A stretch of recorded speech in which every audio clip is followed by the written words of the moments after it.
एक बड़ी पुरानी कहावत है, कहते हैं अक्लमंद के कान बड़े और जुबान छोटी। आखिरकार भारत ने इजराइल में अपना ऑपरेशन अजय क्यों शुरू किया? सऊदी अरब के प्रिंस के पास एक फोन जाता है ईरान के राष्ट्रपति का, और इस फोन का मतलब बहुत कुछ होता है। जानेंगे क्या है मामला। तो वहीं आखिरकार हार्वर्ड यूनिवर्सिटी में भी कुछ बवाल हो रहा है और उस बवाल का असर देखने को मिल रहा है। जानेंगे जियोपॉलिटिक्स में क्या कुछ चल रहा है। आइए जानते हैं इन खबरों को विस्तार से। एक रिपोर्ट ये कह रही है कि गाजा के पास लगभग इजराइल ने 3 लाख इजरायली सैनिकों को जमा कर दिया है और हमास के साथ युद्ध के लिए इजराइल तैयार हो रहा है। इस जंग में करीब अब तक कहा जा रहा है 1200 इजरायली नागरिकों की जान गई है, तो वहीं फिलिस्तीन के 1128 लोग मारे गए हैं। ये लगभग आंकड़े मीडिया में आ रहे हैं। बुधवार को इजराइल सरकार ने जंग पर नजर रखने के लिए इमरजेंसी यूनिटी गवर्नमेंट और वॉर कैबिनेट बनाई है। नई आपातकालीन सरकार में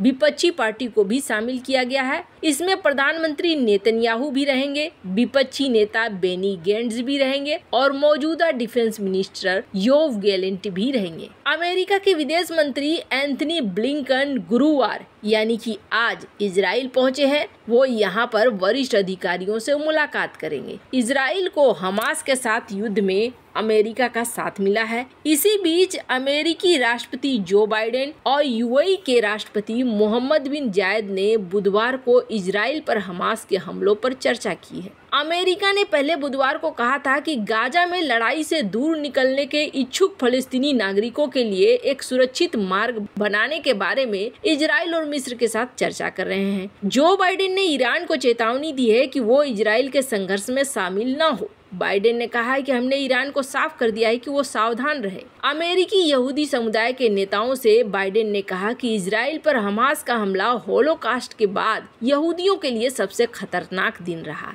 अमेरिकी राष्ट्रपति ने कहा कि इजराइल पर आतंकी हमले ने लंबे समय से चले आ रही यहूदी विरोधी भावना और यहूदी लोगों के नरसंहार के यादों की दर्दनाक यादों और घाव को ताजा कर दिया है। इसमें कहा गया कि कम से कम 22 अमेरिकी नागरिकों की भी मौत हुई है। पर इन सब के बीच में इजराइल और हमास के बीच छठे दिन में जारी है युद्ध। इजराइल ने भोजन पानी पर प्रतिबंध सहित पहले से ही घिरी गाजा पट्टी की संपूर्ण नाकाबंदी कर दी है। वहीं इजरायली सेना ने दावा किया है कि उसने हमास के 1500 आतंकियों को गाजा पट्टी पे मार गिराया है। इस बीच ईरान के राष्ट्रपति इब्राहिम रईसी और सऊदी अरब के क्राउन प्रिंस मोहम्मद बिन सलमान के बीच पहली बार फोन पर बातचीत हुई। दोनों ने फलस्तीन के मुद्दे पर 45 मिनट तक बातचीत की है और उन्होंने फलस्तीन में हुए घटनाक्रम पर मुस्लिम मुल्कों की एकता की बात करी है। ईरान और सऊदी अरब के बीच ये बातचीत खास क्यों है? क्योंकि इस साल की शुरुआत तक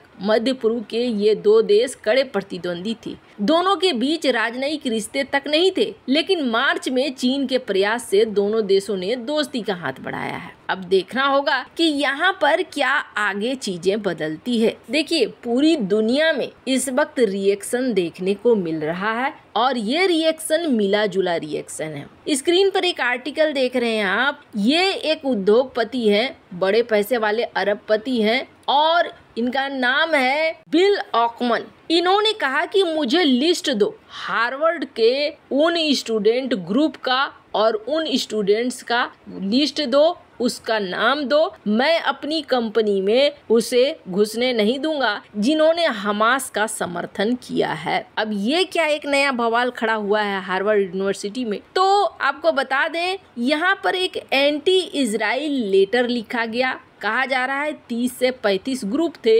जिन्होंने इस लेटर को लिखा और इस लेटर में सारा दोष, हमास के हमले का भी दोष इजराइल के ऊपर थोप दिया गया कि इजराइल की वजह से ही ये हमला हुआ है, इजराइल के कारण ये सारी चीजें हुई है। अब इससे बहुत सारे लोग नाराज भी हैं। खुद हार्वर्ड यूनिवर्सिटी 2 भाग में बट गया है, एक फलस्तीन को समर्थन करने वाला, एक इजराइल को समर्थन करने वाला। बिल ऑकमन का ये कहना है कि जिस तरीके से हमास ने किया है वो एकदम से कुकृत्य है, उसके बाद भी उसका सपोर्ट करना, हमें उनका लिस्ट दो, जो नाम है, जो स्टूडेंट हैं उनका नाम दे दो, क्योंकि हम उन्हें अपनी कंपनी में जगह नहीं देंगे। आपको बता दें, इन्होंने एक ट्विटर पर पोस्ट भी डाला और उन्होंने कहा कि बहुत सारी कंपनियों के सीईओ यही कह रहे हैं, वो भी मांग रहे हैं कि हमें उनका नाम दे दो, लिस्ट दे दो, जिन्होंने इस तरीके से किया है। अब यहाँ पर दुनिया बढ़ती हुई भी नजर आ रही है और ऐसा लग रहा है जैसे कि चीजें शांत होने के बजाय चीजें और बढ़ेंगी। स्क्रीन पर एक वीडियो देखिए, यूके के फॉरेन मिनिस्टर जेम्स क्लेवरली ये पहुंचे हुए हैं इजराइल, ऐसा कहा जा रहा है। 11 अक्टूबर को ये पोस्ट किया गया है ट्विटर पर। वैसे आपको बता दें, इस वक्त ये भी कहा जा रहा है कि सोशल मीडिया में बहुत सारी खबरें ऐसी चल रही हैं जो फेक न्यूज है, तो ऐसे में मैं कोशिश करती हूँ कि जो आधिकारिक ट्विटर हैंडल हो या फिर आधिकारिक वेबसाइट हो, वहीं से ही चीजें निकल कर सामने आए और ताकि सही जानकारी आप लोगों तक पहुँचे। तो इन्होंने इस वीडियो में दिखाया है कि देखो, अचानक से सायरन बजने लगता है और सायरन की आवाज से इन्हें भागकर बंकर में शरण लेना पड़ता है कि कहीं हमास का रॉकेट आकर न गिरे। इन सब के बीच में पाकिस्तान की एक अलग ही राय है। स्क्रीन पर आप एक आर्टिकल देखिए, इसने यहाँ पर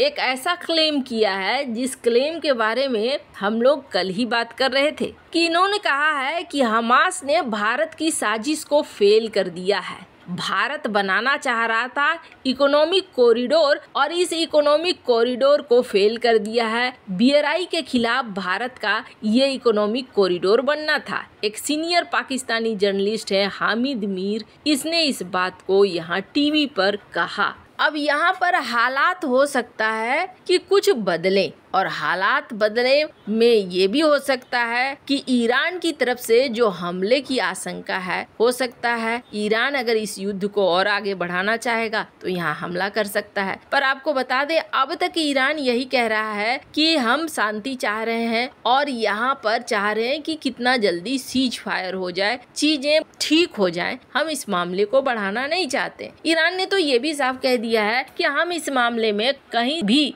शामिल नहीं हैं। खैर, इन सब के बीच में अमेरिका ने एक ट्रेवल एडवाइजरी जारी की है। स्क्रीन पर आप देख सकते हैं, लेवल 3 की यह है और इसमें इन्होंने गाजा के लिए लेवल 4 का डाला हुआ है, यानी कि गाजा जाने की कोशिश न करिए। काफी डिटेल में भी इन्होंने बताया हुआ है कि बहुत सारे आतंकी ग्रुप हैं, बहुत सारे एक्शन वगैरह चल रहे हैं, वायलेंस हो रहा है, इसलिए आप यहाँ पर बचिए। तो ये सारी चीजें देखते हुए भारत भी अब अपना ऑपरेशन अजय चला रहा है और इस ऑपरेशन अजय के तहत भारत इजराइल से अपने लोगों को निकालने की कोशिश कर रहा है। स्क्रीन पर आप डॉक्टर एस जयशंकर का ये ट्वीट आप देख सकते हैं। आपको बता दें, कहा जा रहा है कि करीब 18,000 भारतीय इस वक्त इजराइल में हैं और उनमें से कई ऐसी संख्या है जो कि इस वक्त ऐसे जोन में भी हैं जहां पर झगड़े लड़ाइयां हो रहे हैं।